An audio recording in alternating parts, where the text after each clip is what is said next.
Hello everyone, आज हम देखेंगे मजिस्ट्रेट द्वारा वारंट मामलों का विचारण, वो भी जो ऑन कंप्लेंट इंस्टीट्यूट किए गए हैं। परिवाद पर संस्थित मामलों में मजिस्ट्रेट द्वारा वारंट केसेस में ट्रायल कैसे किया जाता है वो हम देखेंगे सेक्शन 244 से लेके 248 तक। तो 244 में ऑन कंप्लेंट जो इंस्टीट्यूट किया जाता है केस, उसका ट्रायल कैसे स्टार्ट करता है मजिस्ट्रेट 244 में बताया गया है। सबसे पहले अभियोजन के लिए साक्ष्य होती है। अभियोजन की साक्ष्य जब पुलिस रिपोर्ट से भिन्न आधार पर कोई केस इंस्टीट्यूट किया जाता है, संस्थित किया जाता है, यानी ऑन कंप्लेंट किया जाता है और मजिस्ट्रेट के समक्ष अक्यूज्ड को लाया जाता है। मजिस्ट्रेट के समक्ष अक्यूज्ड को लाने के बाद और वो सब मैटर मजिस्ट्रेट के सामने पेश करने के बाद अगर मजिस्ट्रेट क्या करेगा, प्रोसिक्यूशन के लिए एक डेट फिक्स करेगा कि तुम अपने एविडेंस को पेश करो और उन मजिस्ट्रेट अभियोजन को सुनने के लिए और ऐसा सब साक्ष्य लेने के लिए अग्रसर होगा जो अभियोजन के समर्थन में पेश की जाए। इसके बाद अगर मजिस्ट्रेट को अभियोजन बोलता है, अभियोजन की ओर से आवेदन दिया जाता है कि किसी साक्षी को जो हमारे मैटर को जानता है या जिसके पास हमारे फेवर के लिए कोई डॉक्यूमेंट है, इस मैटर से रिलेटेड, इस केस से रिलेटेड कोई डॉक्यूमेंट है, उसे समन किया जाए, तो मजिस्ट्रेट वहां पे उसके खर्चे पे समन इशू करेगा उन व्यक्तियों को जो कि विटनेस के तौर पर अभियोजन के साइड से आ सकते हैं या फिर कोई डॉक्यूमेंट पेश कर सकते हैं। नेक्स्ट हम देखेंगे कि अभियुक्त को कब उन्मोचित किया जाता है, कब डिस्चार्ज किया जाएगा अक्यूज्ड को। ये कौन से सेक्शन बता रही है, 245। तो जो कंप्लेंट पे ऑन कंप्लेंट मैटर इंस्टीट्यूट किया गया है, अभियुक्त को जब मजिस्ट्रेट के समक्ष लाया गया और अभियोजन के साक्षियों को, उनके दस्तावेज को, सारी चीजों को अभियुक्त को सुनने के बाद, उस अभियोजन के सारे साक्ष्यों को सुनने के बाद, उनके जो विटनेसेस हैं उनको सुनने के बाद अगर कोर्ट इस नतीजे पे मजिस्ट्रेट पहुंचता है कि कोई मामला नहीं बन रहा है, आरोप विरचित करना आवश्यक नहीं है या आरोप कोई बन ही नहीं रहा है, तो अक्यूज्ड को वहां पे डिस्चार्ज कर दिया जाएगा। परंतु यदि कोर्ट को लगता है कि ऐसा नहीं है, फर्स्ट ऑफ ऑल उसे देख के लगता है कि चार्ज फ्रेम करना जरूरी है, यानी कि ऑफेंस अक्यूज्ड द्वारा किया गया है, तब 246 में फ्रेमिंग ऑफ चार्ज करेगा, चार्ज फ्रेम करेगा मजिस्ट्रेट।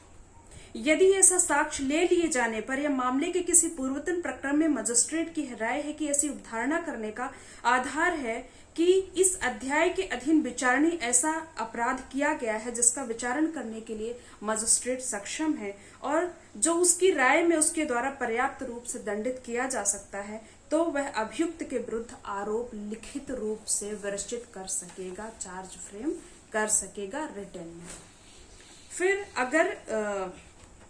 फिर अभियोजन के किन्हीं शेष साक्षियों का साक्ष्य लिया जाएगा और प्रतिरक्षा के और पुनः जो भी परीक्षा होगी, पुनः परीक्षा होगी, सारी परीक्षाएं की जाएंगी, जितने भी दोनों के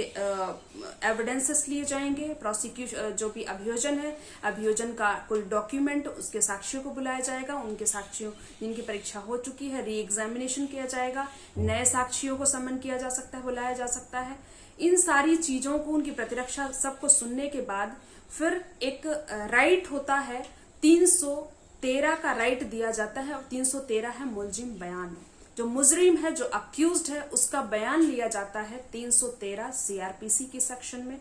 और पूछा जाता है कि तुम्हारे अगेंस्ट जो आरोप लगाया गया है उसका स्पष्टीकरण तुम स्वयं दो अपने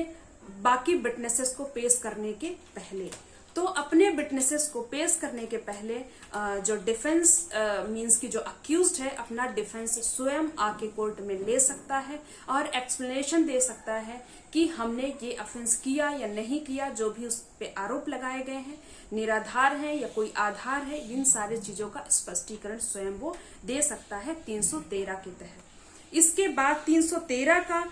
246 के बाद जस्ट बाद 313 का मुजरिम बयान होगा और इसके बाद प्रतिरक्षा का साक्ष्य होगा, यानी कि अक्यूज्ड फिर अपने साक्षियों को पेश करेगा, डॉक्यूमेंट पेश करेगा, जो कि हमने देखा था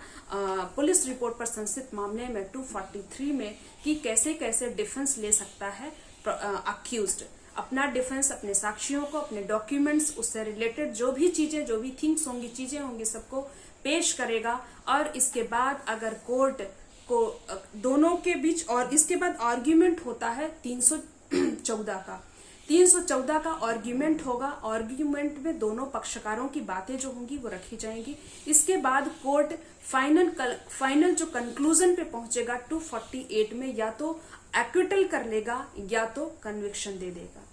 तो अगर सारी चीजों को इंस्पेक्शन करने के बाद, दोनों पक्षकारों को सुनने के बाद, दोनों पक्षकारों के साक्षियों को सुनने के बाद, उनके डॉक्यूमेंट्स देखने के बाद, तथ्य परिस्थितियां सारी चीजों को देखने के बाद अगर कोर्ट को लगता है कि अक्यूज्ड को बरी कर देना चाहिए, अक्यूज्ड को दोष मुक्त कर देना चाहिए, तो वो अक्यूज्ड को दोष मुक्ति का निर्णय प्रोनाउंस करेगा। फिर अगर कोर्ट को ये सारी चीजें देखने के बाद लगता है कि दोष मुक्ति का नहीं बल्कि दोष सिद्धि का निर्णय देना चाहिए, क्योंकि अक्यूज्ड जो अभियोजन है पूरी तरीके से मामला साबित करने में सफल रहा है, तो वहां पे दोष सिद्धि का निर्णय अभियुक्त के विरुद्ध सुनाया जाएगा। और यदि प्रीवियस कन्विक्शन का भी कोई चार्ज लगाया गया था अक्यूज्ड के ऊपर, तो यहाँ पे इस दोष सिद्धि के बाद, इस मामले की दोष सिद्धि के बाद ही प्रीवियस कन्विक्शन का एविडेंस लिया जाएगा कोर्ट के द्वारा। ओके फ्रेंड्स, तो आज के वीडियो में इतना ही। नेक्स्ट वीडियो में हम नेक्स्ट सेक्शन देखेंगे, जो कि हम समन ट्रायल के बारे में बात करेंगे। ट्रायल 4 प्रकार की हमारे सीआरपीसी में बताई गई है। Session trial, warrant trial,